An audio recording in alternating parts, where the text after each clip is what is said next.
வணங்குறான், அல்லாஹ்வுக்கு மூஞ்சில எரிஞ்சிருவான். அதை ஒருவன் நல்ல நம்பிக்கையோட கொஞ்சமா வணங்குறான், அவன் சொர்க்கத்துக்கு போயிடுவான்.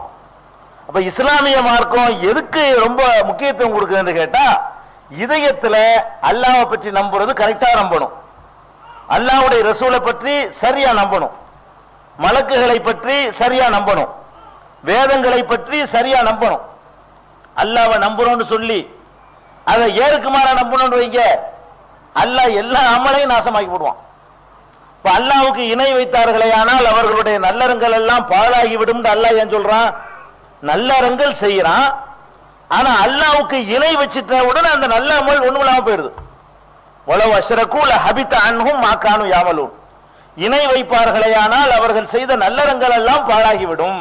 குர்ஆனுடைய வசனம். எதனால நல்லறங்கள் பாழாகுதுன்னு கேட்டா, செயல்லாம் கரெக்டா தான் இருக்குது, ருக்கு தான் செய்யறான், சஜிதா தான் செய்யறான், அதுல ஓத வேண்டியதான் ஓதுறான். அல்லாஹ்வுக்கு இணை கற்பித்த காரணத்தினால, நம்பிக்கை சரியில்லாத காரணத்தினால செஞ்ச அமல் பாழாயிடுது. அப்ப இந்த பேய் பிசாசு என்பது நம்பிக்கை சம்பந்தப்பட்ட விஷயம். அது நம்ப வேண்டிய ஒன்றாக இருந்தால் அதுக்கு அல்லாஹ்விடத்துல கூலி இருக்குது.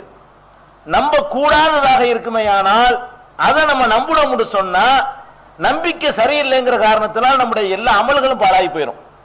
அதனால பேய் பிசாசுங்கிறது சும்மா நான் நினைச்சா நான் நம்புவேன், நான் விரும்பாட்டி நம்ப மாட்டேன், அப்படி போக முடியாது. நம்பிக்கை விஷயத்தை தான் ரொம்ப கரெக்ட் பண்ணணும். நம்பிக்கை தான் பேசிக், அஸ்திவாரம்.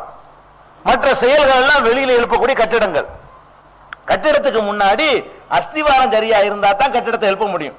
அப்ப பலமில்லாத அஸ்திவாரத்தின் மீது எழுப்பப்படக்கூடாது என்பதற்காகத்தான் பேய் பிசாசு என்ற இந்த தலைப்பு ஈமானோட தொடர்புடையது.